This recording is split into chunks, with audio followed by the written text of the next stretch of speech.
জ্বালাইছো, তোর জন্য আমি ঠিক মতো আমার জানটার সাথে আমি দেখাও করতে পারি না। তুই যত নষ্টের মূল, দাও বেশি করে দাও।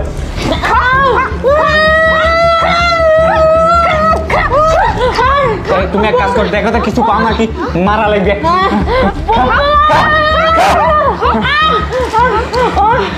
বৌমা আমার একটু পানি দাও, আমার জলে পড়ে যাইতেছে বৌমা।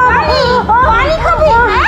আমার জীবনটা একদম জ্বালিয়ে পুড়িয়ে শেষ করে দিছে, এখন পানি খাবি? হ্যাঁ, আমাকে অনেক জ্বালিয়েছিস, আজকে তো তোর খবর আছে। দাও, বেশি করে দাও, বেশি করে দাও। পানি শোন, তোর মুখে পানি যাবি না, তোর মুখে যাবি মরিচ। না, একটু পানি দাও বৌমা, এরকম করো না বৌমা। শোন,